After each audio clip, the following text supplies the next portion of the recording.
여러분들 안녕하세요. 음, 이번 주에는 이제 부동산과 블록체인에 대해서 살펴보도록 하겠습니다. 지금 뭐 콜로라 일부로 인해서 자꾸 이제 강의가 변경이 되네요. 그래서 온라인 강의가 생각보다 상당히 그 장기로 지금 가고 있습니다.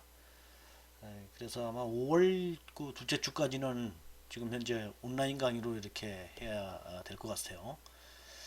그래서 이제 이번 주가 이제 4주차인데 어떻게 좀 조금 적응이 되셨는지 모르겠습니다.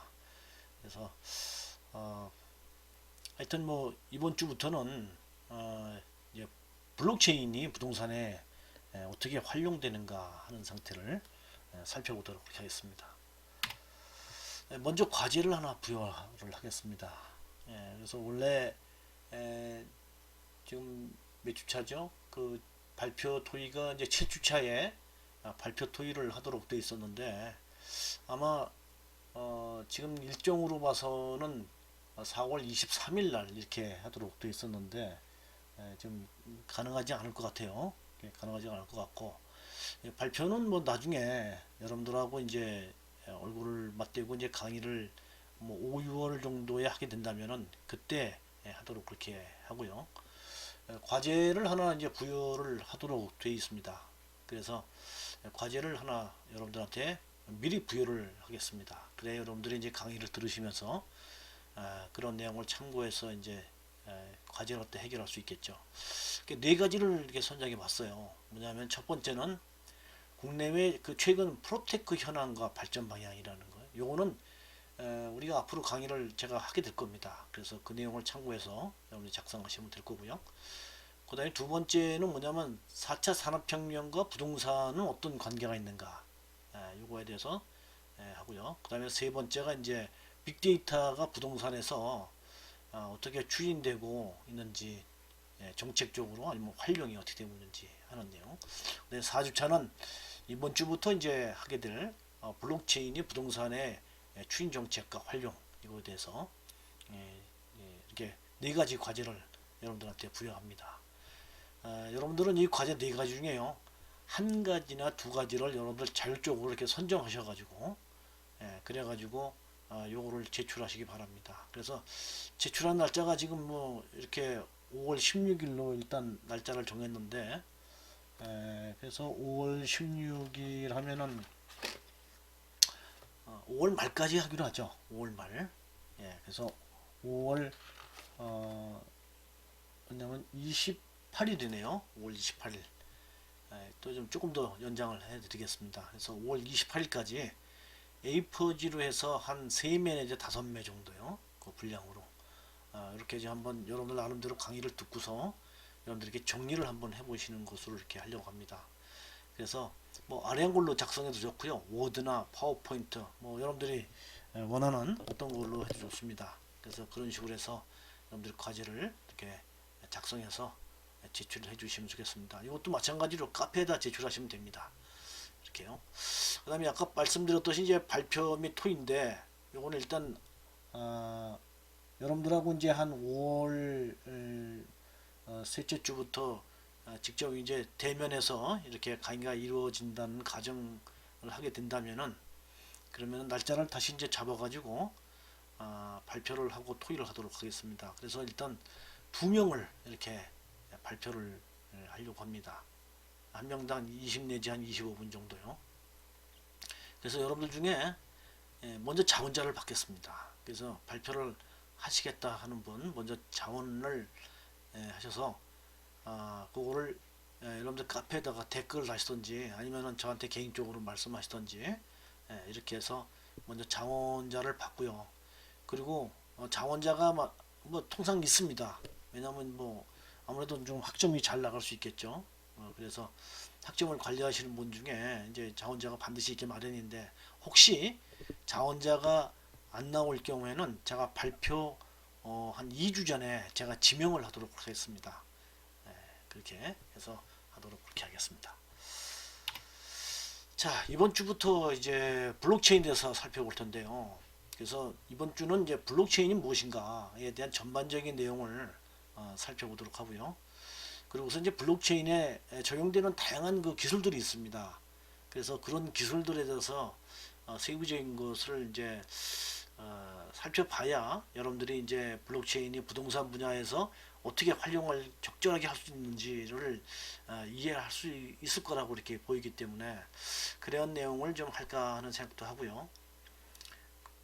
근데 사실은 이거는 제가 지금 아직 결정을 못한 게 우리가 그 주차별로 강의 계획서 있잖아요. 그래서 강의 계획서상에 지금 현재 블록체인은 2주차를 하도록 되어 있거든요. 그리고 나머지 분야가 쭉 있기 때문에 지금 이제 뭐 상당히 이제 온라인으로 강의를 이렇게 하고 하다 보니까 막 이게 사실은 강의 계획대로 좀 진행될 것 같지는 않습니다.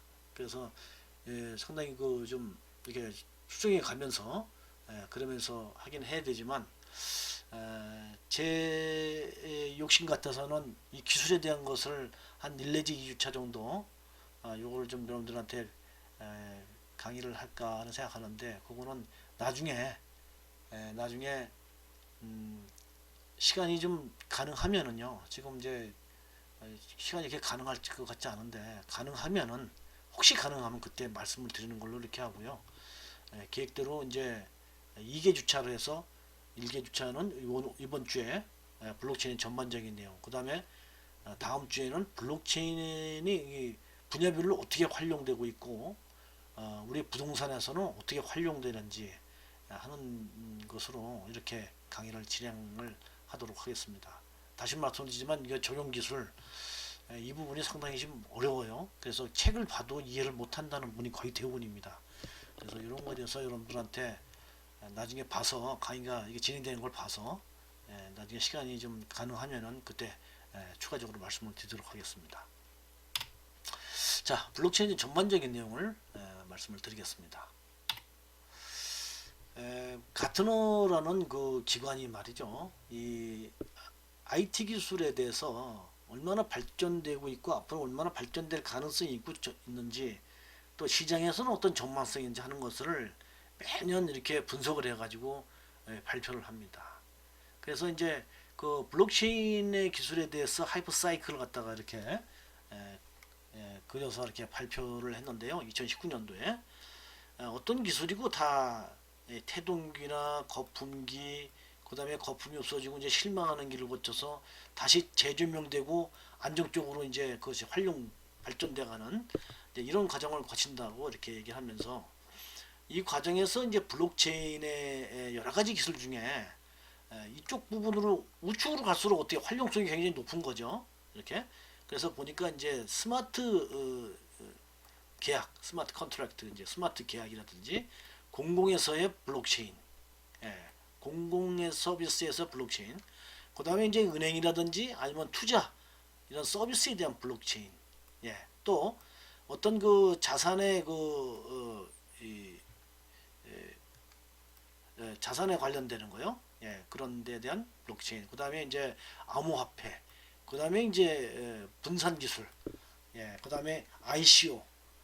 ICO 하면은 이제 Initial Coin Offer라고 합니다. 그래서 토큰을 발행해 가지고 그래서 자금을 조달하는 그런 방식을 이제 ICO 이렇게 하거든요. 그래서 그거에 대해서는 이따가 말씀을 좀 세부적으로 드릴 겁니다. 그래서 아무튼 이런 기술들이 블록체인 중에 이런 기술들이 지금 거품기를 지나서 그 다음에 약간 실망하면서 다시 이제 조명을 받고 발전해가는 이런 이제 과정 중에 있다. 이렇게 말씀을 드릴 수가 있습니다. 또 같은 회에서 매년 그 전략적인 핵심 기술 10가지를 갖다가 이렇게 발표를 합니다. 그래서 2018년, 2019년 이런 과정을 거쳐가지고 이제 2020년에 어떻게 발표냐면은 크게 두 가지로요. 사람 중심에서의 이런 기술들, 사람 중심으로 하는 기술. 그다음에 이제 스마트 공간, 스마트 공간에서 이런 기술이 핵심적인 기술로 이렇게 발전하게 될 것이다. 이렇게 얘기를 합니다. 그래서 여기 보면 뭐 여러 가지가 있죠. 여러 가지가 있는데 이런 거를 제가 좀 구체적으로 말씀을 드리기는 좀 시간상 어렵고요. 여기 보면은 이제 그 실용적인 블록체인 이렇게 practical 블록체인 해가지고 이것도 마찬가지로 전략적인 핵심 10가지 중에 한 가지다. 이렇게 들어가 있습니다. 이게 블록체인은 2019년도 이렇게 들어가 있고요. 2018년도 들어가 있고. 그래서 아주 핵심적인 기술로 이렇게 되는 기술이 바로 블록체인이다. 이렇게 말씀을 드릴 수가 있다는 겁니다.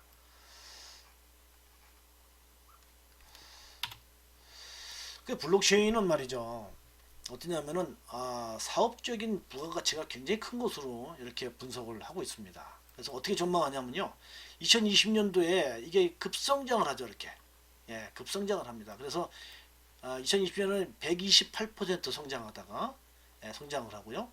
자, 이렇게 해서 이제 다시 또 이렇게 이제 아까 하이퍼사이클과 같이 이렇게 곡선을 그리면서 발전해 가는데 여기서 이제 사업적인 가치가 얼마나 있느냐 하면은 2030년도에는 말이죠. 무려 3조 1000억 달러의 가치가 있는 것으로 이렇게 됩니다. 지금 현재는 뭐 사실 좀 미비하죠. 그렇지만 이 가치가 이렇게 급상승하면서 2030년이 되면은 3조 1000억 달러 이 정도로 부가가치가 큰 기술이 바로 이제 블록체인이다 이렇게 얘기를 합니다. 그래서 앞으로 우리 부동산도 마찬가지로 이 블록체인이라는 기술이 굉장히 크게 이렇게 부동산의 변화를 혁신적으로 줄 것으로 이렇게 기대되는 기술이 바로 블록체인이다. 그래서 여러분들 많은 관심을 좀 가지셔야 될 것으로 보입니다.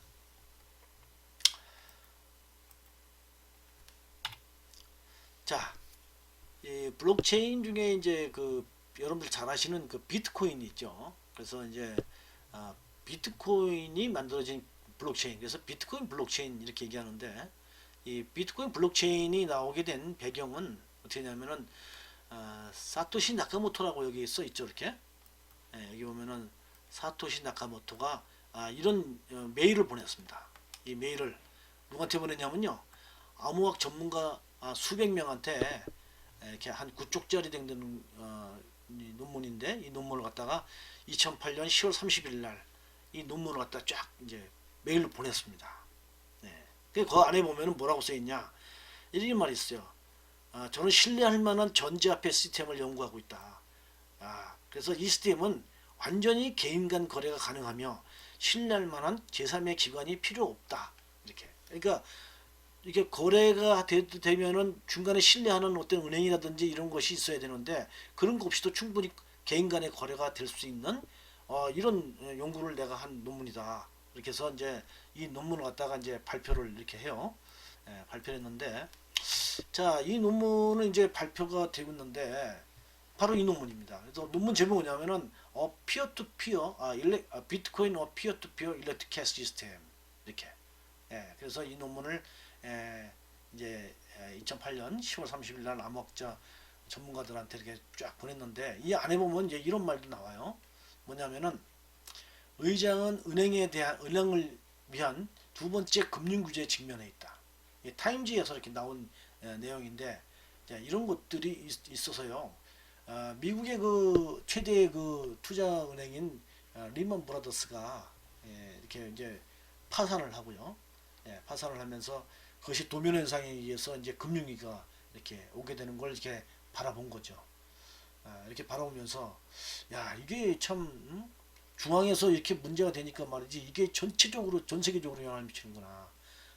그래서 이런 것을 좀 이런 문제가 되지 않도록 좀 잘 좀 하는 것을 할 수 없을까 해서 연구한 논문이 바로 이제 이 비트코인 피어 투 피어 일렉트릭 캐시 시스템이라는 이 논문을 쓴 게 된 동기가 된다. 이런 것들이 이제 논문 안에 보면은 이렇게 표현이 되어 있습니다.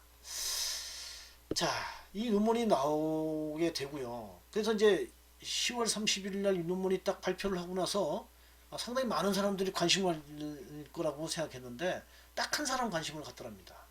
네. 그래서 상당히 실망도 했고요. 그래서 그러면 내가 직접 한번 눈으로 이렇게 보여주는 것을 한번 이 논문에 의해서 블록체인이 이렇게 이루어지는 것을 한번 보여줘야겠다 해서 2009년 1월 3일 날 최초의 이제 블록을 갖다가 이렇게 형성을 합니다. 이 블록이죠. 이 최초의 블록을 뭐라 하면은 제네시스 블록 이렇게 합니다. 제네시스란 말이 최초라는 의미죠. 그래서 이 제네시스 블록 갖다가 구성을 하고 그 다음에 또 하나 구성을 하면서 자 요걸 이제 연결을 시키면서 뭐라 하면은 비트코인이 이제 여기서 채굴하게끔 이 논문에 이렇게 되어 있거든요. 이 논문에. 그래서 그런 식으로 해가지고 최초의 비트코인을 갖다가 스스로 자기가 만든 연구에서 만든 이 사토시 나카모토가 이제 발급을 받죠. 자기가 받게 됩니다. 채굴을 하게 되는 거죠. 이렇게. 자, 이것이 이제 이루어졌고요.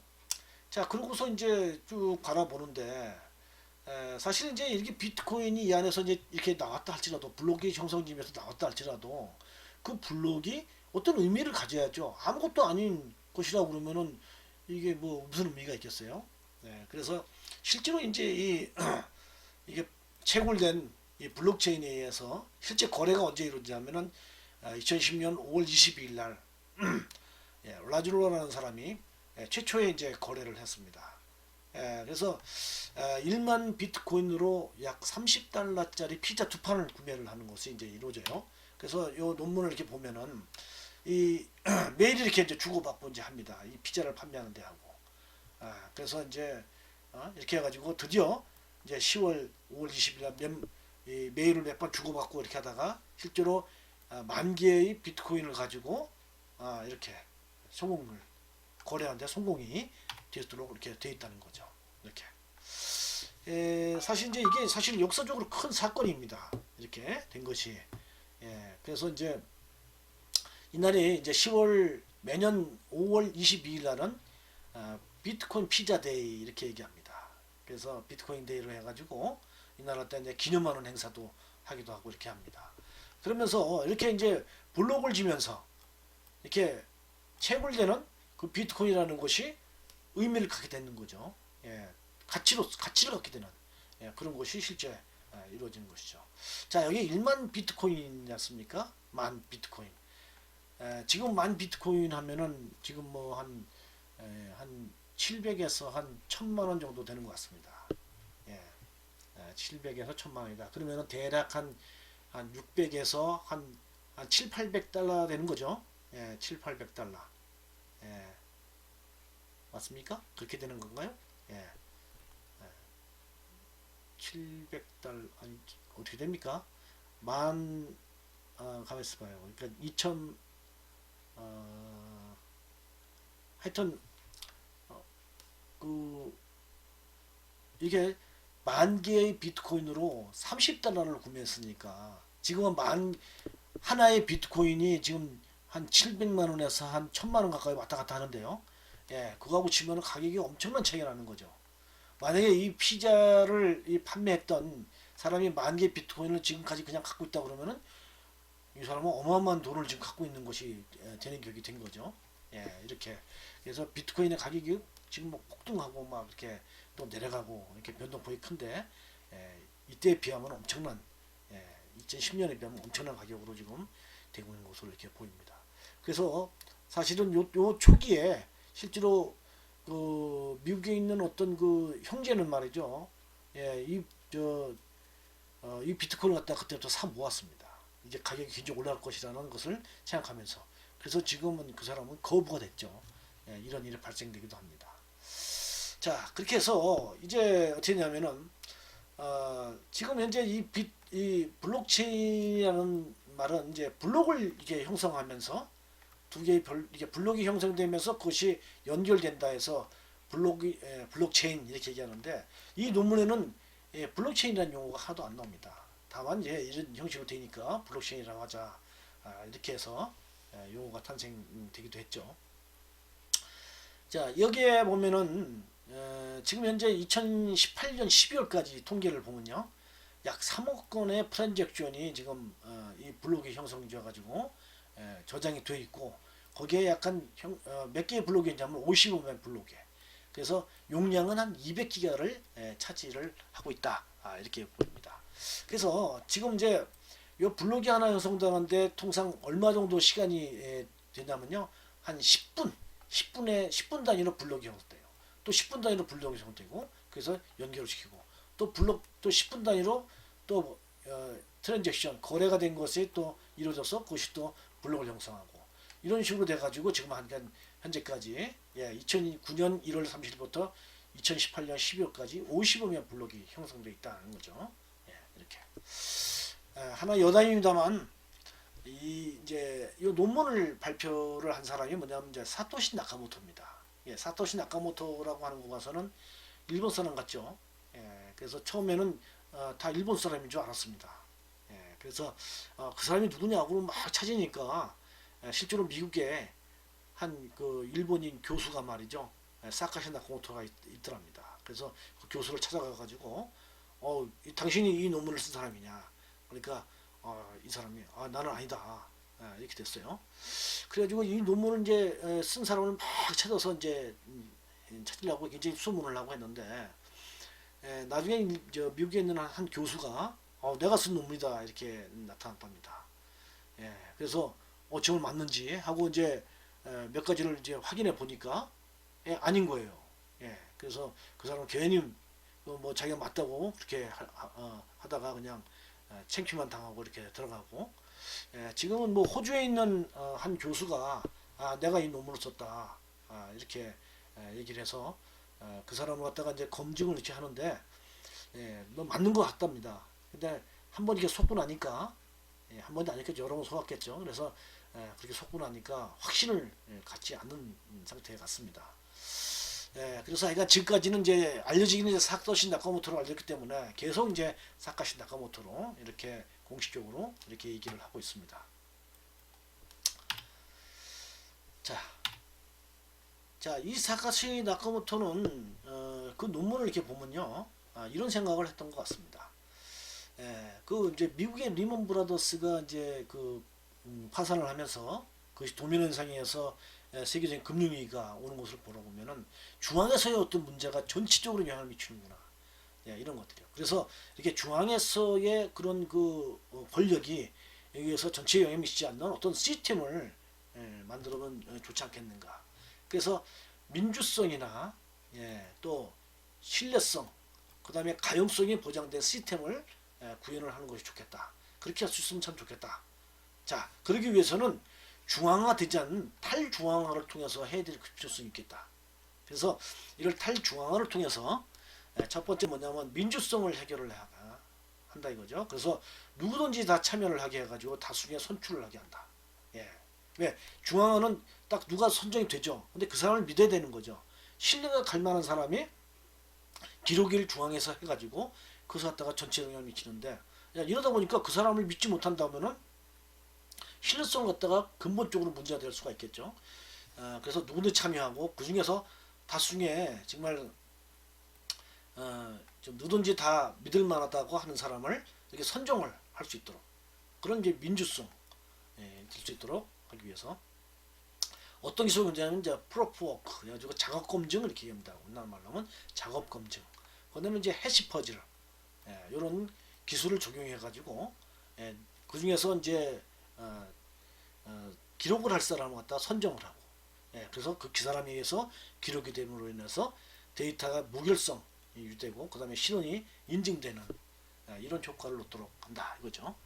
자, 그 다음에 이제 두 번째로는 이제 신뢰성을 갖겠다. 그래서 기록을 하는 거 관리를 하는데 전혀 무결성을 유지할 수 있도록 결정이 없도록 하게 된다 이거죠. 그러기 위해서는 이제 블록을 진 것을 연결함으로 인해서 거기서 무결성을 유지하겠다. 그래서 거기에 이제 이런 기술이 적용되는 거예요. 머클치라든지 그 다음에 해시 함수, 그 다음에 비대칭 암호 기술. 자, 이런 기술들이 비대칭 암호 기술입니다. 그래서 이런 기술들을 적용해서 신뢰가 가는 사람이 기록이 되도록 관리가 되도록 그래서 데이터 무결성이 되고 신원이 인증되도록 그렇게 하고요. 그 다음에 이제 또 하나 뭐냐면은 가용성을 주겠다. 상시 가동 상태가 유지되겠다. 중앙에서 이루어지는 서버가 있다든지 중앙에 있는 그런 것이 문제가 되면요 전체적으로 다 멈추게 되죠. 다운됩니다.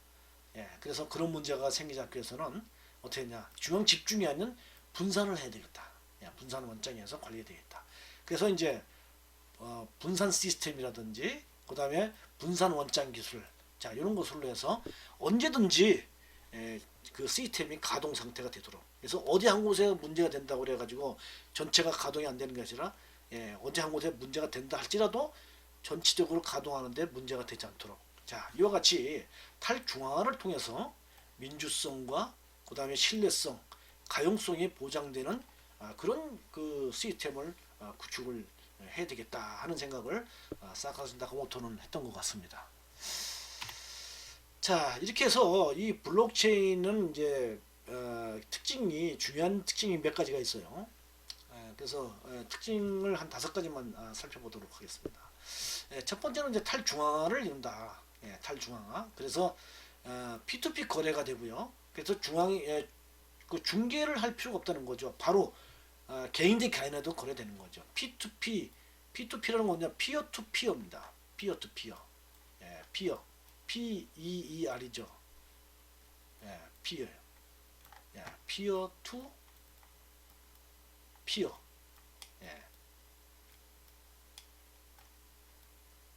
피어. 그래서 점 대 점으로 거래가 이루어지도록. 그러니까 중간에 읍조도 되는 거죠. 이런 거래가 되도록 한다. 또한 자 이렇게 하면 자 중앙에서 어떤 관리할 필요가 없기 때문에 중앙 서버라든지 그런 인프라가 필요가 없죠. 그래서 인프라를 구축할 필요가 없고 모든 노드가 검증에 참여하도록 이렇게 탈중앙을 통해서 하도록 한다. 그래서 이런 것을 하기 위해서 이제 어떤 기술을 적용하냐면 이제 해시 함수라든지 전자설명, 비대칭 암호화 기술 이런 것들이 이제 적용돼 가지고 해시 퍼즐에 의해서 합의를 이루고 그 다음에 리더가 선출돼 가지고 블록이 연결되도록 이렇게 된다는 거죠. 지금 여러분들이 좀 여러 가지 지금 생소한 용어가 많이 나와서 그리고 또 어떤 의미를 갖는지 하는 것들이 이해하기가 참 쉽지 않을 것 같은데요. 하여튼 뭐 탈중앙을 통해서 P2P 거래가 되고 인프라 구축할 필요가 없게 된다 하는 것이 이제 된다 하는 것이 이제 블록체인의 큰 특징이다 하는 겁니다. 두 번째는 이제 투명성을 유지할 수 있다는 거죠. 그래서 관리 감독 및 규제 비용을 갖다 절감을 한다. 그 다음에 비가역성을 갖는다. 그래서 한번 기록된 것은 절대 고칠 수가 없도록. 자, 한번 기록된 것이 절대 고칠 수가 없으니까 거기 기록된 것은 믿을만 하겠죠. 그래서 신뢰성이 증대되고 또 그렇게 되니까 별도의 보안을 갖다가 하기 위해서 뭐 방어벽을 구축한다든지 어떤 프로그램을 갖다가 보안 프로그램을 설치한다든지 이런 걸 할 필요가 없죠. 그래서 보안비용이 절감되고 그 다음에 P2P 거래를 갖다가 보장을 하게 해준다는 거죠. 자, 그 다음에 네 번째는 이제 익명성입니다. 익명성. 그래서 거래자의 보안을 강화한다. 그래서 거기에 기록되어 있는 내용은 익명성이보다 그러니까 누군지 밝혀지지 않게 된다 인 거죠. 이것이 이제 이런 특징 때문에 또 어떤 밀수라든지 아니면은 뭐 거래가 되는 것이 밝혀지지 않게 하는 마약 거래 같은 거 이런 것에도 이용되는 것이 악용되는 경향도 있는 것이 바로 이제 익명성이라는 특징이죠. 이런 것이 있고 그 다음에 이제 다섯 번째로 이제 가용성이라는 특성이 있는데요. 특징이 왜냐하면 아까도 말씀드렸지만 상시 가동을 보장한다. 탈중앙화를 통해서 그래서 모든 노드가 참여를 통해서 시스템이 지속 가동이 보장될 수 있도록 이렇게 하는 특징이 이렇게 블록체인이 있다 이거죠. 그래서 이 5가지는 아주 대표적인 5가지 특징 잘 여러분들 알으시기 바랍니다. 탈중앙화, 그 다음에 투명성, 비가역성, 익명성, 가용성. 자, 이런 특징, 이런 특징이 있는 것이 바로 블록체인이다 하는 것이죠. 자, 이 블록이 이제 형성되는 것은 총 5개의 단계를 통해서 이렇게 블록이 형성이 이렇게 된단 말이죠. 그래서 첫 번째는 뭐냐면 이제 트랜잭션이 발생해요. 이게 트랜잭션이 뭐냐면 이제 거래 장부가 기록이 되는 거죠. 거래가 이루어지면은 거기에 장부가 이제 기록을 하지 않습니까? 그런 것이 이제 거래 기록이 이제 발생되면은 자, 그런 것은 이제 발생되는 그 기록이 말이죠. 전부 다 거기에 참여하는 사람 누구든지 다 그 기록이 나눠 갖게 되는 겁니다. 전부 다 같이 다 공유를 하는 거죠. 이렇게. 그래서 이제 그걸 뭐라 하냐면 이제 트랜잭션 브로드캐스팅이라고 합니다. 자, 이 비트코인 블록체인은 말이죠. 거기 누구든지 참여할 수가 있어요. 그래서 그 시스템에 가면은 이제 블록체인 코어라는 프로그램이 있습니다. 그래서 이 블록체인 코어라는 프로그램을 여러분도 마찬가지로 그 프로그램을 여러분들 컴퓨터 설치하면은 여러분도 마찬가지로 그 네트워크에 여러분들이 같이 포함해서 연결이 됩니다. 자, 그럼으로써 여러분들도 거기에 참여를 할 수 있게 된다는 거죠. 자, 그래서 이제 여기 이제 참여가 되면은 그러면은 어떤 이제 거기에 참여하는 네트워크 형성되는 사람이 어디가 이제 그런 이제 트랜잭션이 발생하면은 그것이 나한테까지도 쫙 그게 장부가 나한테까지 오게 된다는 거예요. 자, 이렇게 오게 된다 하는 겁니다. 자, 이런 과정을 갖다 이제 자주 전파가 되면은, 자, 그것이 이제 세 번째 이제 단계로 해서 뭐냐면은 트랜잭션이 맞는지 안 맞는지는 이제 신뢰를 검증하게 되는 거예요. 그러니까 여기서 제가 누가 신뢰를 검증할 기록을 담당할 것인가 하는 것을 여기서 결정하는 겁니다.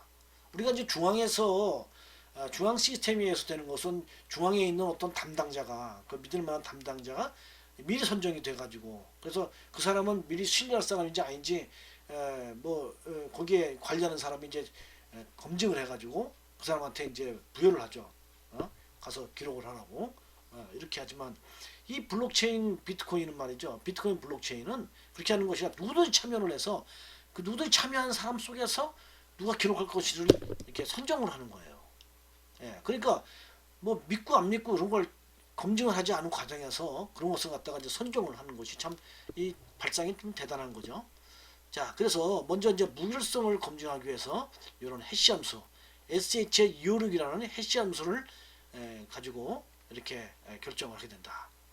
자, SH256이라는 해시 함수, 이 해시라는 말이 나오는데, 이 해시라는 말은 뭐냐면요, 어떠한 그 상당히 큰 그 분량의 글, 분량이 얼마나 많고 적고 이런 거 관계없이 그 내용을 말이죠, 간단하게 이렇게 압축해서 표현을 하게 하고, 그것이 이제 조금만 그 안에서 내용이 틀려지게 되면은 그것이 간단하게 표현되는 글 안에서, 그 데이터 안에서 그것을 식별할 수 있게 하는 기술, 그것이 이제 해시입니다.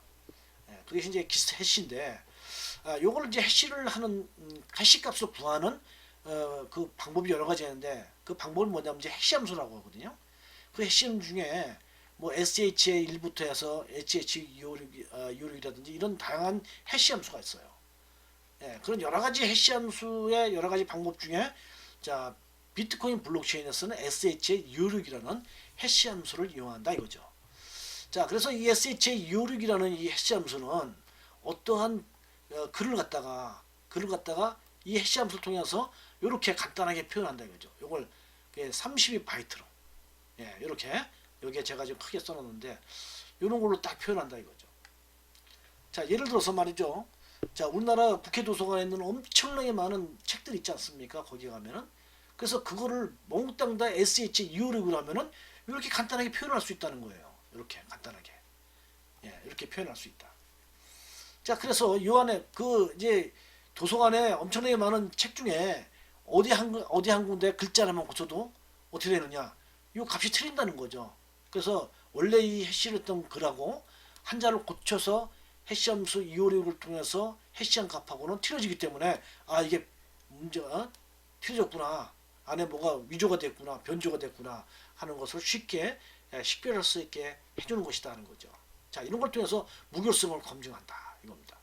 그 다음에 이제 전자 설명을 해요. 그래서 그 안에 있는 내용을 암호 기술을 가지고 이렇게 해서 그 사람이 확실하게 맞는지 하는 걸 신원을 검증하기도 하고요. 자, 이런 방법을 통해서 하고, 비대칭 암호 기법을 통해서 위조를 불가하고 인증을 하도록 이렇게 한다. 그 다음에 두 번째는 뭐냐면은 이제 작업 검증을 한다는 거죠. 프로프 워크 해가지고 작업 검증 이렇게 합니다. 그래서 여기에 이제 쓰는 기술이 이제 해시 퍼즐이라는 기술을 가지고 이런 기술을 가지고 이제 신뢰를 검증한다는 거죠. 트랜잭션의 신뢰를 검증하고, 그 다음에 자, 이것이 이제 그 검증을 통해 다시 한 번 더 이제 브로드캐스팅을 해가지고 거기에 참여한, 네트워크에 참여한 사람 모든 사람한테 쫙 다 나눠주는데, 자 이렇게 나눠준 것 중에 어느 블록이 정확한 거냐 하는 것은 이제 합의를 거친다 이거죠. 탈중앙 합의를 거치게 된다. 자, 이럴 때 적용될 수 있는 기술이 뭐냐면 롱기스트 블록 룰이라고 그래가지고 길게 체인이 형성된 것은 그것이 정확한 것이라고 본다 하는 겁니다. 그래서 이렇게 해서 결정을 하고요. 그 다음에 거래의 안정성을 확인한다. 그래서 적어도 최소한 6개의 블록이 형성됐을 때 안정적으로 블록이 거기에 형성된 것으로 본다 이거죠. 아까 제가 말씀드릴 때 하나의 블록을 형성하는 데는 10분이라는 시간 단위로 블록을 형성한다고 했지 않습니까? 그래서 10분 단위로 블록을 형성하는데 적어도 1시간 정도는 그건 경고가 되고 나야 정확하게 블록이 그 안에서 확정적으로 연결이 되었구나 하는 것을 확인할 수 있게 된다 하는 겁니다. 자, 요거는 여러분들이 조금 이제 생각해야 할 게 뭐냐면요. 자, 블록체인에 의해서 어떤 거래가 이루어졌다 하는 거하고 일반적인 거래가 된 거하고는 좀 생각을 달리해야 된다 이거죠. 자, 예를 들어서 제가 A라는 사람한테 돈을 이렇게 보냅니다. 예, 돈을 보내면은 돈을 보내고 물건을 살라고 해요. 예, 그러면은 물건을 사는 사람 입장에서 보면요. 자, 제가 이제 돈을 보내잖아요. 그러면 어떻게 돼요? 그러면 이제 거기 장부가 이렇게 가겠죠.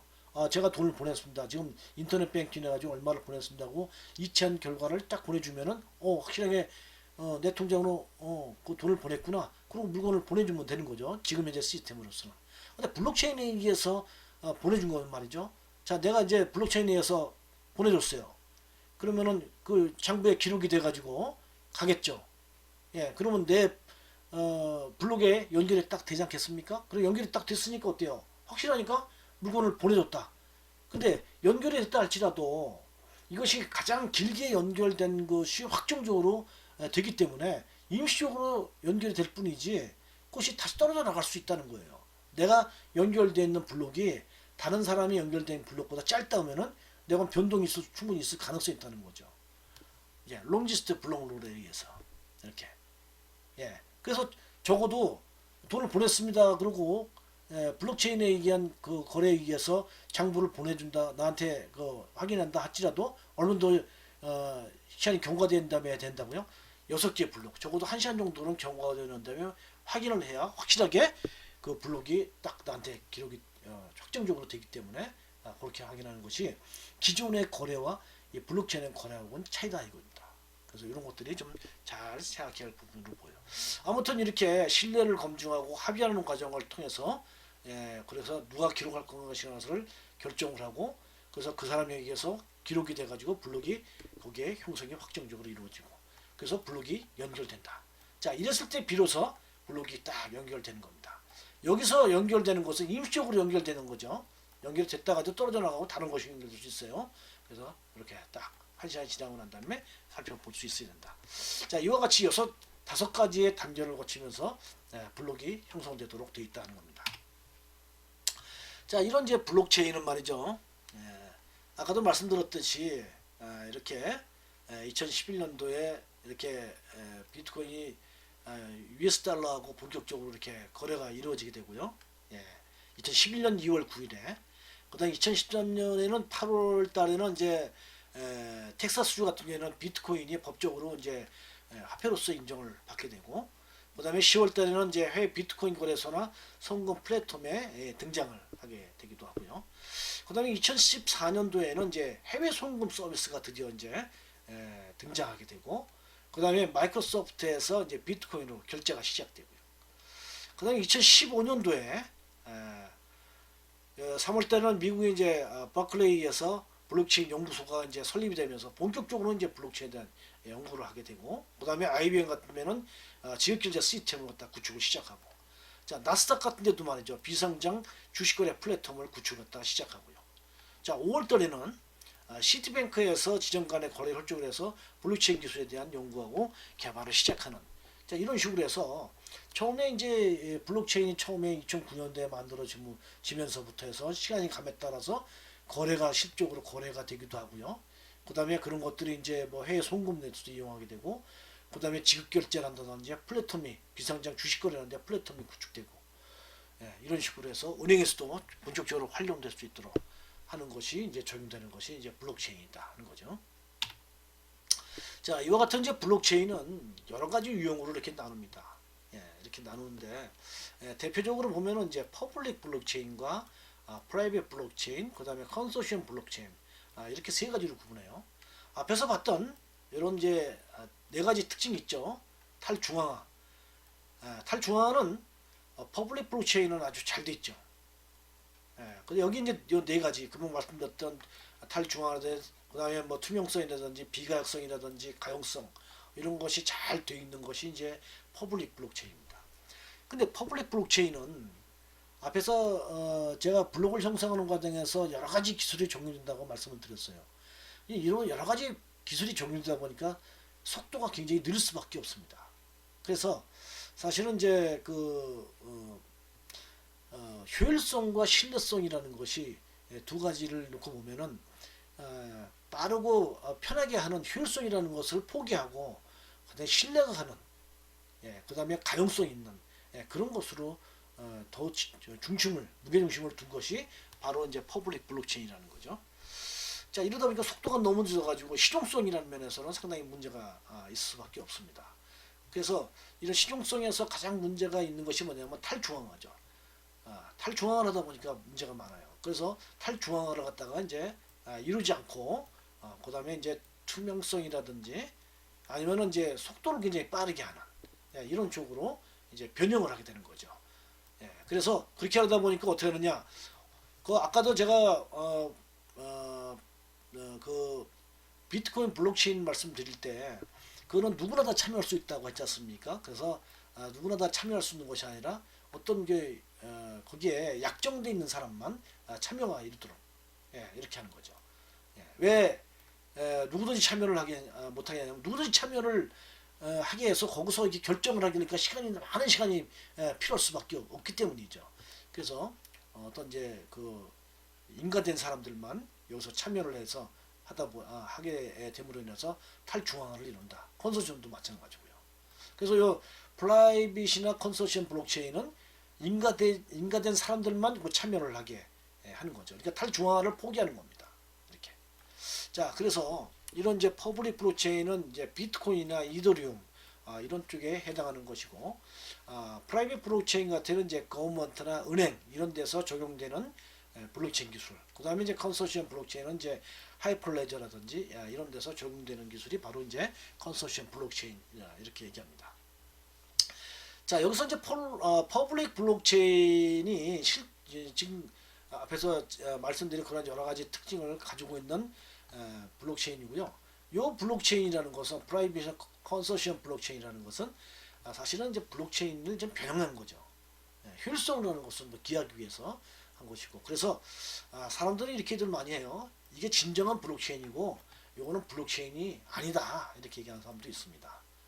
근데 블록체인이라는 기술을 실용성 있게 하려다 보니까 이렇게 할 수밖에 없다는 거죠. 프라이빗이나 컨소시엄으로 이런 식으로 되어 간다는 겁니다.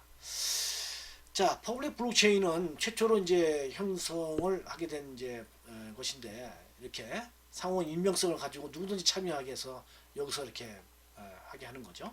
근데 프라이빗 블록체인 같은 경우에는 허가된 사용자만 접근을 해가지고 그 안에서 모든 것이 이제 이루어지도록 서로 이제 알고 있는 거죠. 여긴 서로 잘 모르는 사람께 서로 모르는 거죠. 이렇게 모르는데 여기는 서로 알고 있는 사람 속에서 이렇게 이루어진다. 이렇게 그렇게 하고, 컨소시엄 블록체인은 뭐냐? 서로는 A사 B사에서 전부 다 이렇게 형성되어 있는 네트워크 형성되어 있는 것을 이렇게 연결하는 거죠. 컨소시엄을 구성해가지고 연결하는. 여기 서로 또 알고 있는 거죠. 이렇게 하는 것이 이제 컨소시엄 블록체인 이렇게 얘기를 합니다.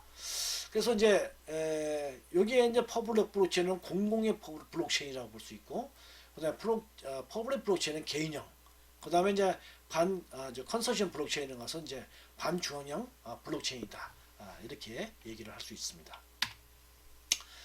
자, 이런 이제 퍼블릭 프라이빗 컨소시엄 블록체인은 앞에서 제가 여러 가지 말씀을 드렸지만 이렇게 모든 것의 이런 특성을 갖다가 보장하는 것이 이제 퍼블릭 블록체인 반면에 프라이빗이나 이런 그 컨소시엄 블록체인은 효율성과 확장성을 갖다가 이렇게 하고 처리 속도를 빠르게 하는 이런 특징이 있죠. 그렇게 있는 특징이 있는 것이 바로 이제 프라이빗이나 컨소시엄 블록체인이다 하는 거죠. 자, 이런 이제 블록체인은 각 국가별로 지금 강력하게 이렇게 시행을 하고 있어요. 그래서 이게 이제 4차 산업혁명에서 아주 핵심적인 기술로서 엄청난 변화를 줄 수 있는 기술이기 때문에 각 국가마다 강력하게 이렇게 블록체인 기술을 갖다가 통해서 발전시키려고 이렇게 추진하고 있습니다. 자, 미국 같은 경우에는 말이죠, 공공 서비스를 위해서 연방정부나 주정부의 법을 제정합니다. 자, 버몬트주라든지 애리조나주라든지 네바다주 이런 데는 블록체인 상에서 기록을 한 것을 그것을 법적 효력이 있게 하는 것이죠. 그것이 인정하고, 그 다음에 거래를 하는데 면세를 하는 것으로 이렇게 법안을 통과시키기도 했고요. 자, 델라웨이주 같은 경우에는 주식거래 명부를 블록체인에 적용을 허용하는 것으로 이렇게 법 조밀적으로 제정하면서까지 이렇게 강력하게 이렇게 블록체인을 활용하도록 이렇게 하고 있어요. 자, 연구국 같은 경우에는 이제 과학부 같은 데 보면은 블록체인을 갖다 해서 정부의 문서의 위변조 방지한다든지, 그다음에 부정 수급 방지를 위해서 이게 블록체인을 갖다가 적용하는 것을 검토를 하고 있고요. 그다음에 중국 같은 경우에는 블록체인을 그 아주 핵심적인 육성 기술로 이렇게 선정을 해가지고 그다음에 그 핵심 기술을 개발하고 시범 사업을 갖다가 이렇게 하고 있습니다. 특히 항저우 같은 경우에는 말이죠, 블록체인 산업 파크를 조성해가지고 거기서 이건 여러 가지가 같이 모여서 시너지 효과를 누리면서 블록체인 기술이 발전되고 활용할 수 있도록 이렇게 하고 있습니다. 자, 에스토니아 같은 국가는 말이죠, 이게 이제 블록체인이 국가에서 가장 최초로 이런 것들을 공공에서 활용하고 국가에서 인정하는 것으로 적용되는 가장 앞서가는 국가가 바로 에스토니아입니다. 뭐 나라가 뭐 규모가 이렇게 크지 않으니까 작으니까 또 쉽게 이렇게 잘 적응할 수 있는 부분도 있겠죠. 아무튼 이건 에스토니아는 이렇게 블록체인 기반으로 해가지고 디지털 시민권을 갖다가 이렇게 도입하고요. 그래서 누구나 다 에스토니아에 제공하는 다양한 공공 서비스 이용을 가능하도록 디지털 시민권을 갖다가 이렇게 도입함으로 해서 하고 있고, 계좌 개설을 한다든지 온라인 송금을 한다든지, 그 다음에 유럽연합의 국가 내 결제 서비스 이런 걸 통해서 하루 만에 법인 설립 등을 가능하게 한다든지, 이런 것들을 이제 블록체인을 기술을 적용해 가지고 하고 있어요. 자, 온두라스라는 나라는 말이죠, 군벌이나 토세력에 의해서 토지 장부가 굉장히 유변조가 굉장히 빈번한 그런 국가예요. 그래서 그런 국가에서 그런 것들이 조작을 방지하기 위해서 토지장 관리에 블록체인을 갖다가 2010년도에 이렇게 적용을 이렇게 추진하고 있습니다. 이와 같이 뭐 미국이나 영국, 중국, 에스토니아, 온두라스 이런 다양한 국가에서 블록체인이 국가에서 다양한 그 국가 발전을 위해서 다양한 곳에 활용할 수 있도록 이렇게 정책을 추진하고 있다는 겁니다. 자, 우리나라도 마찬가지로 2018년도에 블록체인 기술 발전 전략을 수립했습니다. 그래서 이 블록체인 기술 발전 전략을 보면은 그동안 이제 어떻게 했냐면 기술 가능성을 확인하는 정도밖에 안 됐어요. 어느 기술이 블록체인이 얼마나 가능한 것인가 그런 거 확인하는 정도. 그래서 국민이 별로 체감하지 못하는 부분이 있었죠. 그래서 이런 것들을 이제 하기 위해서 시장을 갖다가 블록체인 이상을 활성화되도록 이렇게 형성을 하겠다는 거죠. 그래서 선제적으로 공공 선도 사업을 추진해서 매년 말이죠, 6개 내에서 한 12개 이렇게 해가지고 국가에서 어떤 공공 그 서비스를 할 수 있을 만한 것들을 이렇게 선정해가지고 그것다가 이게 계속 2018년부터 18년, 19년, 20년 계속 그런 사업을 갖다가 이렇게 추진해 가고 있습니다. 또 다소가 참여하고 협업하는 민간 주도의 개방형 혁신을 이룬다. 그래서 민간에도 마찬가지로 그런 선도할 수 있는 그런 블록체인 사업이 있으면은 그런 사업에 대해서 국가에서 그 자금을 지원해주고 정책적으로 지원해주고 이러면서 해나가고 있다는 거죠. 그래서 국민이 이제 체감할 수 있는 그런 이제 정책을 해나간다는 겁니다. 자, 그다음에 두 번째로 뭐냐면 이 기술력이 우리나라가 굉장히 취약하죠. 사실은 뭐 앞에서 우리가 살펴봤던 빅데이터나 뭐 블록체인이나 인공지능이나 이런 다양한 기술이 가장 그 발전한 나라가 미국이죠. 그래서 미국을 100으로 기준하면은 우리나라는 2018년에 판단된 것은 약 한 85 정도 됩니다. 그래서 뭐 유럽연합이라든지 중국, 일본 이런 나라보다도 우리나라가 좀 처져 있어요. 이게 그래서 기술 경쟁력이 상당히 취약하죠. 그 다음에 이제 성능을 평가하는 체계가 없다는 거죠. 이렇게 성능 얼마나 잘 되었느냐 하는 걸 평가하는 체계가 있어야 하는데 그런 것이 없어요. 그래서 이제 기술력을 확보하기 위해서 그래서 핵심 기술 확보를 위해서 기술력을 제고하고 그 다음에 신뢰성 평가를 위한 블록체인 기술 지원 센터를 갖다가 이렇게 설치를 해가지고 할 수 있도록 하고 그 다음에 블록체인 기술 선도를 위한 표준화 활동을 갖다가 강화하는 그래서 국제 표준화를 이루는 것이 어떤 기술이고 간에 굉장히 선도적으로 해나가는 중요한 부분이죠. 그래서 그런 것들이 이제 할 수 있도록 하고요. 자, 그 다음에 이제 블록체인 기술을 갖춘 인력이 많이 부족하다는 거죠. 그래서 시장 활성화에 걸림돌이 또 많이 이렇게 있고요. 그래서 이런 것들을 하기 위해서 핵심 인력을 갖다가 이렇게 양성을 하도록 그렇게 하고 있습니다. 그래서 대학에서도 이런 이제 블록체인이라는 과정을 갖다가 뭐 더 전공이나 그 다음에 과목이나 이런 것들을 갖다가 이렇게 적용할 수 있도록 반영할 수 있도록 이렇게 하고 있고요. 그 다음에 블록체인 전문 기업 갖다가 이렇게 글로벌 경쟁력 같은 그런 전문 기업을 육성하고 법 제도를 개선하고 그 다음에 대국민에 대한 인식을 제고로 활성화한다든지 자 이와 같이 블록체인을 그런 이제 시장을 형성하고 기술력 확보하고 그 다음에 이제 그런 것들이 제대로 활성화하기 위한 기반을 조성하는 이런 것들이 전략적으로 이렇게 추진하고 있다 이렇게 말씀을 드릴 수가 있습니다. 자 블록체인은 말이죠 여러 가지 이제 유발 효과가 있는데 그래서 이제 WEF에서는 뭐냐면은 2025년에 말이죠 전 세계 GDP 10%가 블록체인에 저장되고 매년 80% 성장해서 2021년 되면은 92억 달러가 될 것이다. 이렇게 지금 전망을 하고 있어요. 자, 가트너에서도 마찬가지로 블록체인 유관 기간이 유관 시장이 말이죠. 그래서 2025년 되면 1,760억 달러, 2030년은 3조 1,600억 달러 정도가 될 것이다. 이렇게 보고 있는 기술입니다. 그래서 이 블록체인은 말이죠. 금융구조의 혁신을 이룬다 이거죠. 그래서 금융기관이 어떤 그 앞으로 이제 P2P 거래가 이루어진다고 했잖아요. 그래서 은행에서 말이죠. 그동안은 이제 돈을 내가 이렇게 보낸다면 은행에서 역할을 해줬죠. 은행을 통해서 보내야 확실하게 보증이 되니까 개인 간의 개인 거래 안 하고 은행을 통해서 많이 거래를 하지 않습니까?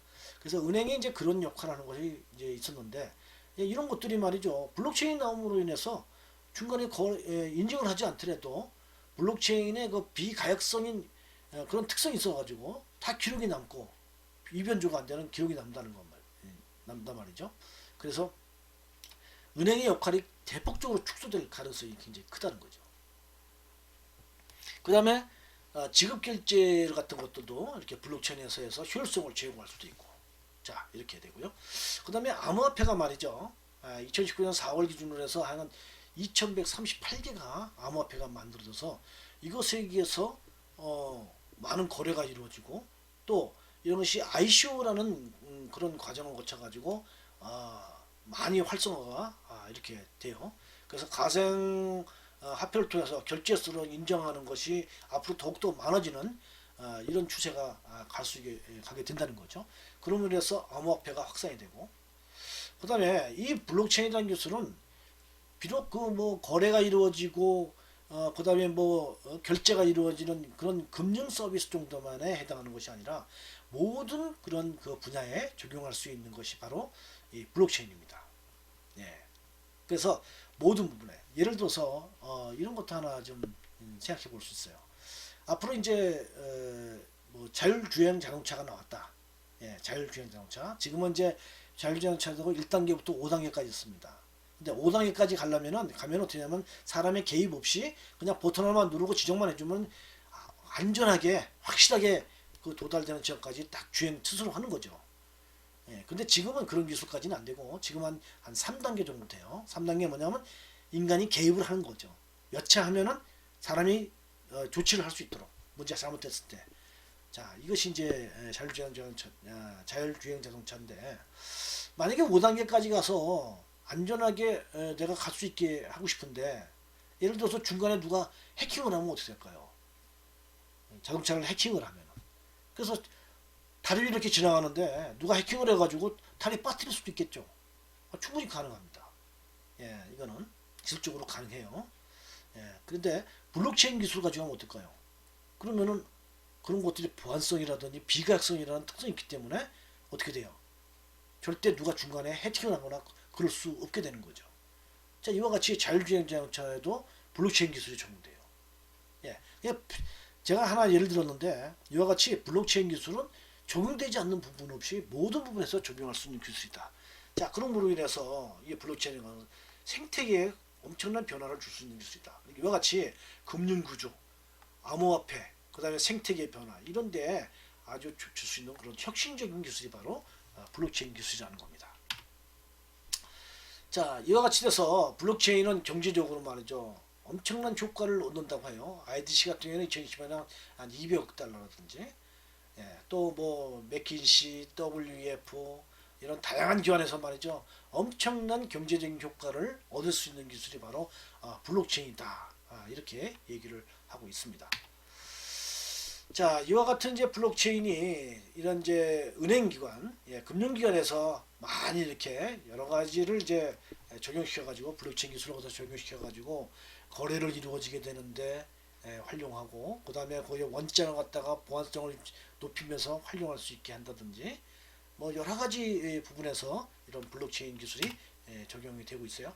우리나라도 마찬가지로 이런 그 여러 개의 그 주요 은행에서 이런 블록체인을 갖다가 적용할 수 있도록 이렇게 하고 있습니다. 자, 기업에서도 마찬가지로 뭐 삼성전자부터 해서 LG CNS에서 다양한 그런 기업에서도 마찬가지로 블록체인이 이게 적용될 수 있도록 이렇게 지금 현재 추진되고 있고요. 자, 이런 이제 블록체인이 이제 완벽한 기술이냐 하면은 완벽한 기술은 아니에요. 그래서 4차 산업혁명에서의 중요한 핵심 기술이고 앞에서 말씀드렸듯이 같은 해서도 2020년도에 핵심적인 전략적인 기술, 전략 기술 10가지 중에 한 가지로 이제 블록체인 기술을 꼽았지 않습니까? 그래서 굉장히 중요한 기술로서 많은 관심 속에 다양한 블록체인 서비스가 등장을 하고 있습니다만 앞으로도 많은 보완이 요구되는 그런 기술이기도 합니다. 자, 먼저 이 블록체인은 이게 상대적으로 상당히 속도가 느려요. 이렇게. 그래서 앞에서 말씀드렸듯이 10분 단위로 블록을 주면서 이게 연결이 되게 된단 말이죠. 그래서 거기에 다양한 기술이 적용되면서 탈중앙화를 유지하면서 하기 때문에 속도가 느릴 수밖에 없어요. 그래서 작업 검증이라든지 그 다음에 지분 검증 이런 방식을 적용하고 있기 때문에 처리 속도가 뭐냐면은 7에서 한 30 TPS 밖에 안 됩니다. TPS는 뭐냐면은 이게 Transaction per Second 해가지고 초당 거래 장부를 처리할 수 있는 속도예요. 그래서 초당 말이죠. 7건에서 30건 밖에 처리를 못한단 말이죠. 비자 카드는 얼마 설치하냐 지금 현재 초당 24,000건을 설치합니다. 24,000건. 그래서 실용적이 없죠 별로. 이렇게 속도가 워낙 느리기 때문에. 예. 그래서 이제 나온 것이 앞에서 말씀드렸던 이제 프라이빗이나 컨소시엄 블록체인을 이제 하는 거죠. 속도를 좀 빠르게 실용성 있게 하려니까 이렇게 해서 그래서 이게 이제 컨소시엄이나 프라이빗 블록체인 같은 경우는 1000에서 한 1500 TPS 정도 된단 말이죠. 1000에서 한 1500건 정도는 초당 처리할 수 있도록 이렇게 하게 되는 거죠. 자, 그래서 이렇게 이제 많은 트랜잭션이 발생하는 대규모의 복잡한 서비스를 안정적으로 제공하는데 적용하기 위해서는 이렇게 많은 개선이 앞으로도 이루어져야 되는 이런 부분이 있다 하는 겁니다. 그 다음에 이제 두 번째로 뭐냐면은 블록체인의 저장 용량이 많이 제한된다. 이게 지금 앞에서 말씀드렸듯이 2018년 12월 현재 한 200기가를 차지한다고 했잖아요. 자, 비트코인 블록체인 같으면은 누구든지 참여할 수 있어요. 그러면 아까 비트코인 코어라는 그 프로그램을 설치하면 당연히 나하고 네트워크 형성이 되고 그러면 나는 이제 지금 내 컴퓨터에다가 말이죠.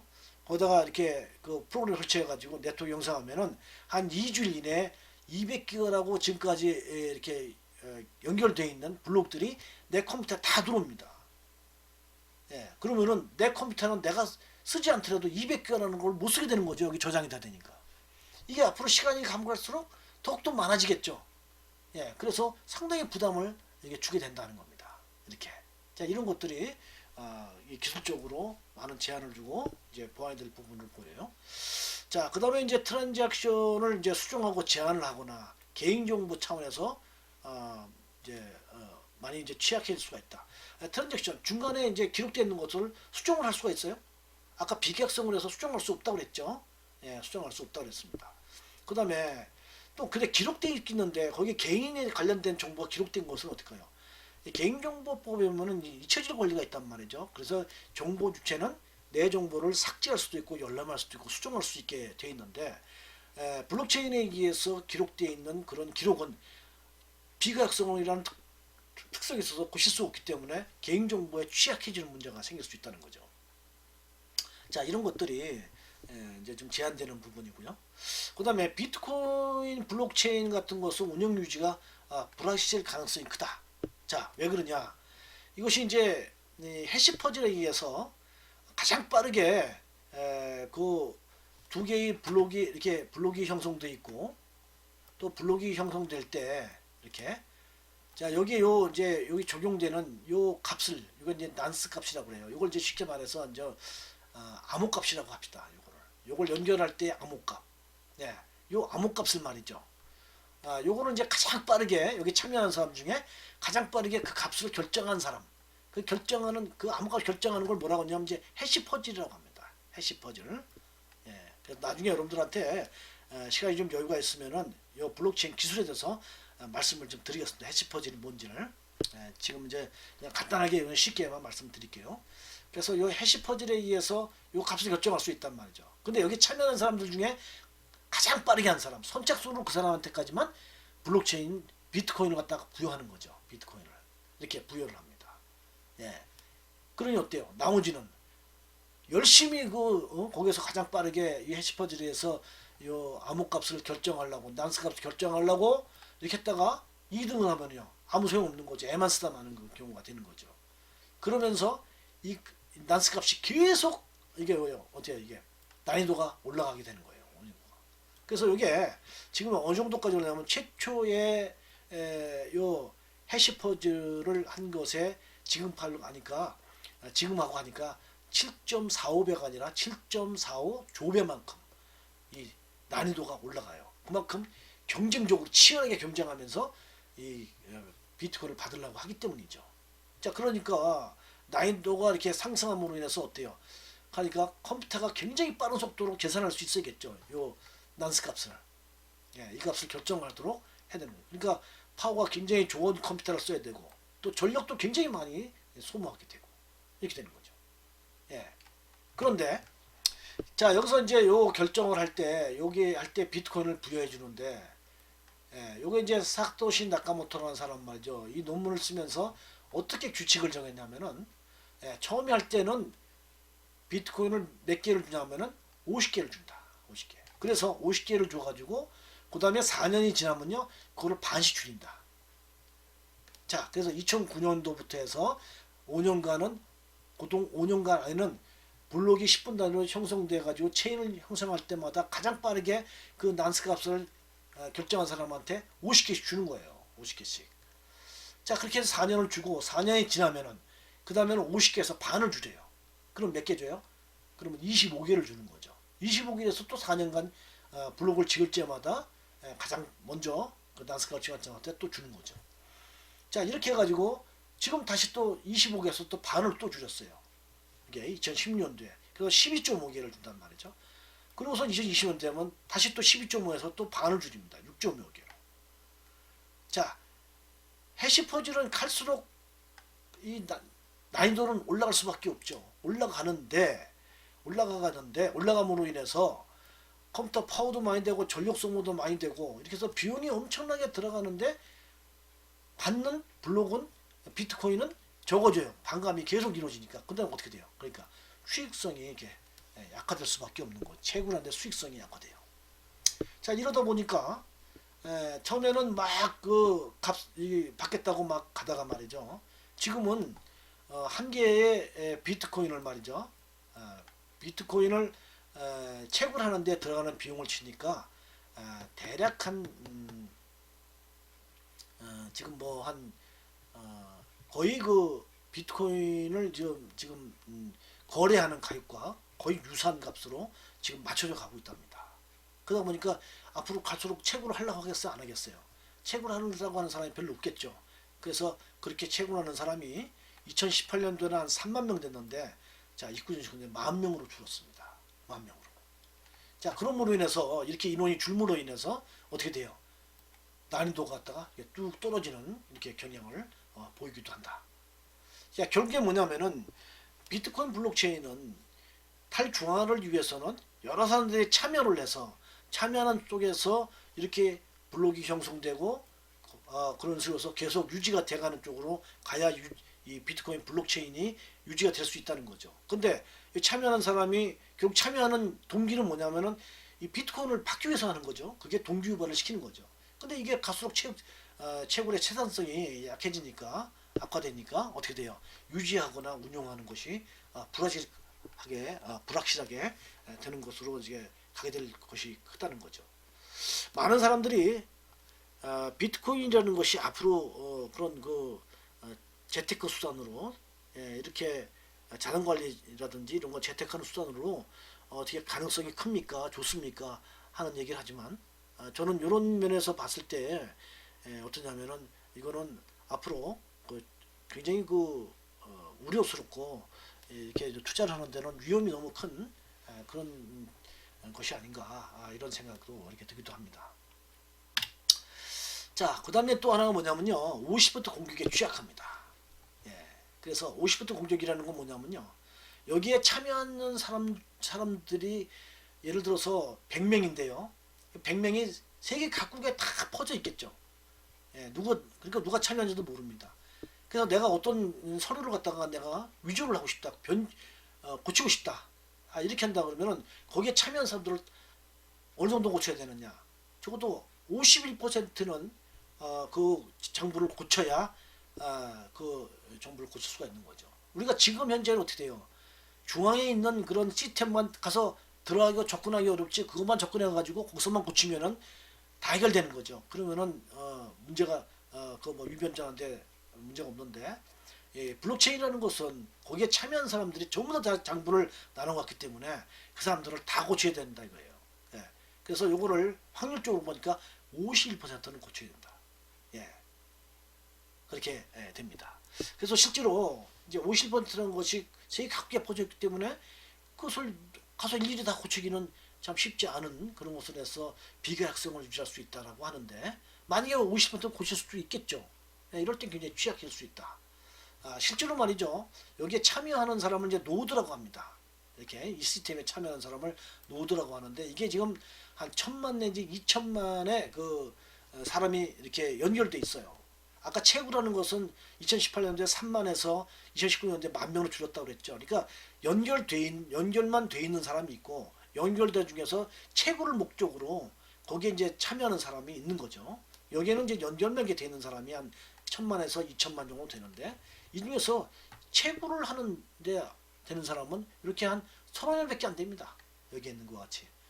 요 사람들이 거의 50% 이상을 갖다가 블록을 딱 형성하고 그러면서 거기서 비트코인을 받는 거죠. 여기서 블록을 딱 형성되니까 이 사람이 딱 이 블록을 기록을 하도록 이렇게 되기 때문에 이 사람들에 대해서 위변조를 하겠다고 맘먹게 되면은 굉장히 취약해지는 문제가 발생될 수 있다는 거죠. 이렇게.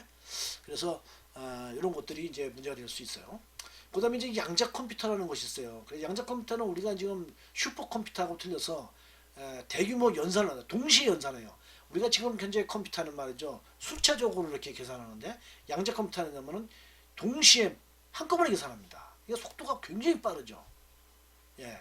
우리가 이제 블록체인은 이 암호화 기술을 가지고 하는데 이 해시를 가지고 하게 되는데요. 예. 그래서 이거 갖다가 이게 풀기가 굉장히 어렵다는 거예요.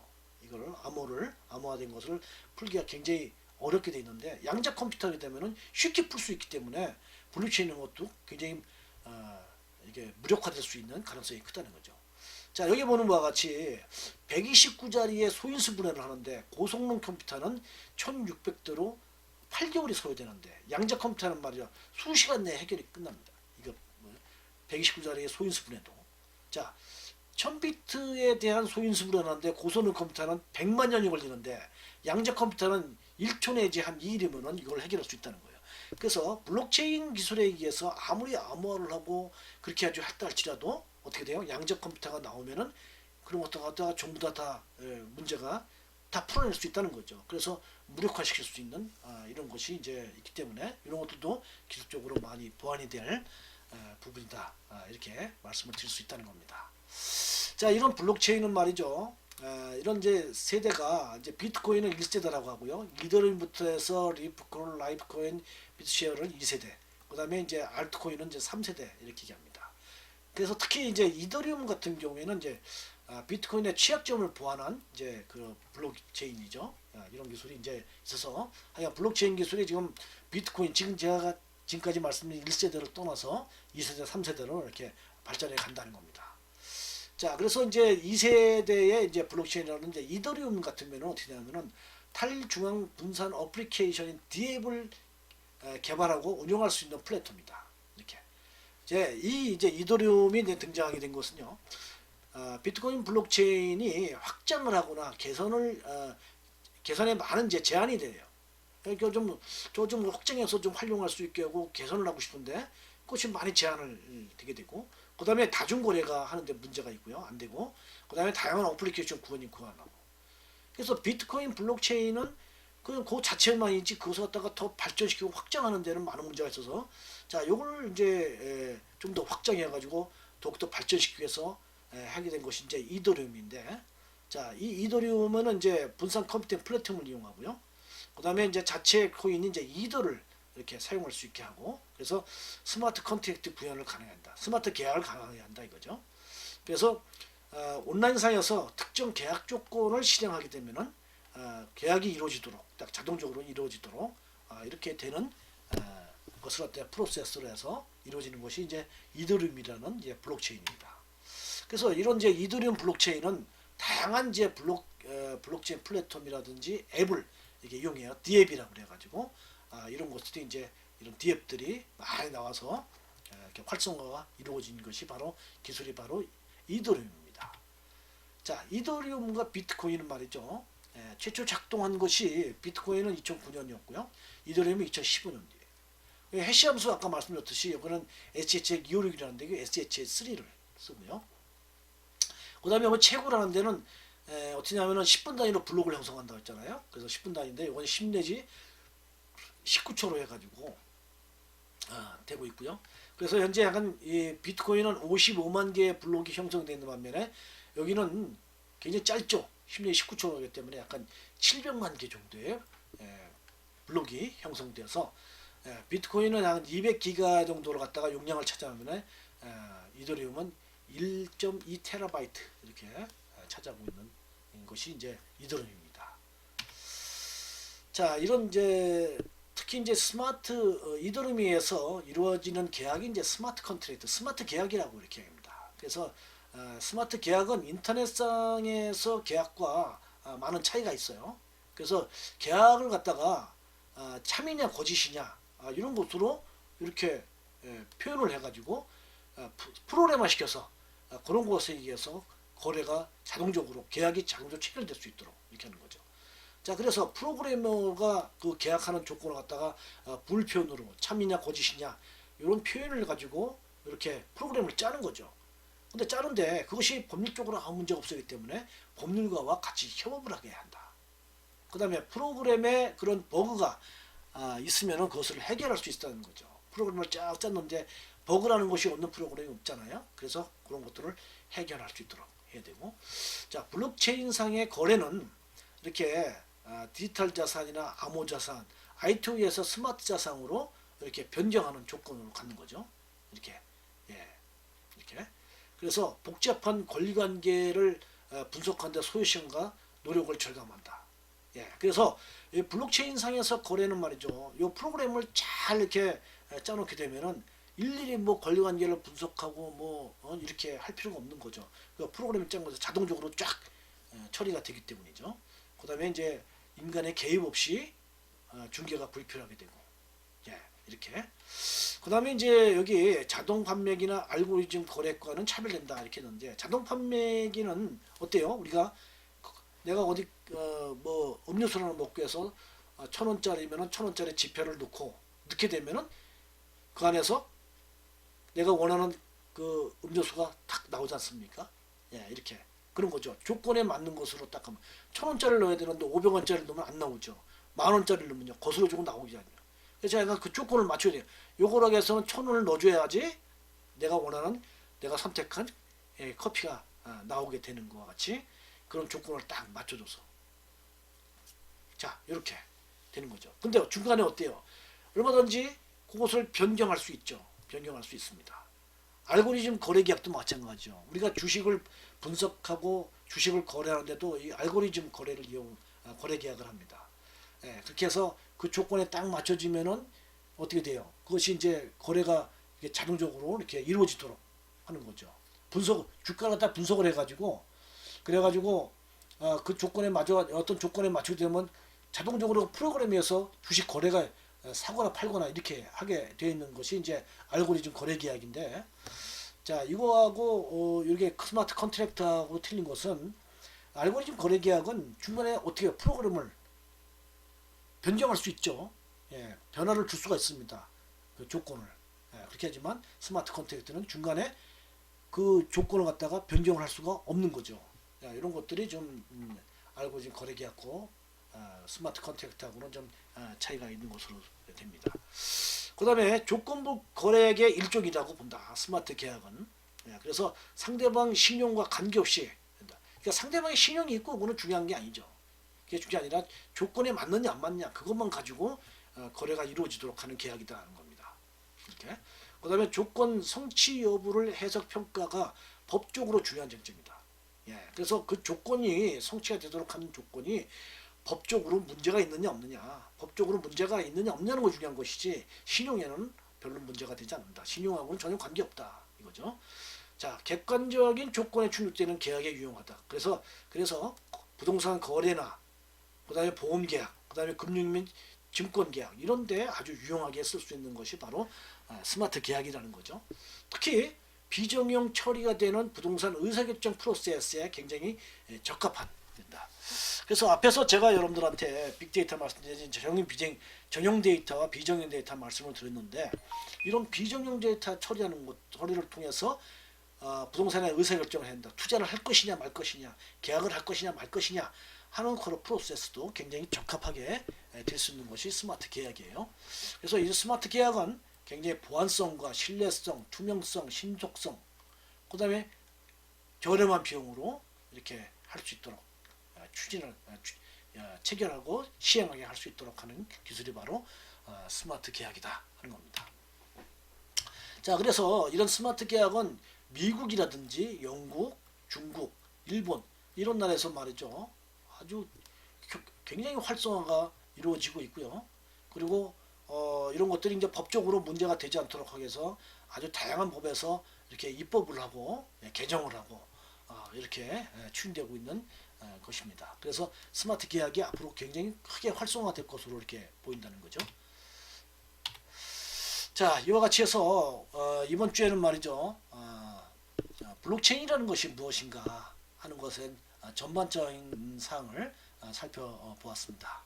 자, 이렇게 마치고요. 이제 다음 주에는 블록체인이 이제 그래서 어떤 분야에서 활용되고 있고 또 부동산 분야에서는 어떻게 활용되는지 이런 데에서 살펴보도록 하겠습니다. 예, 수고하셨습니다.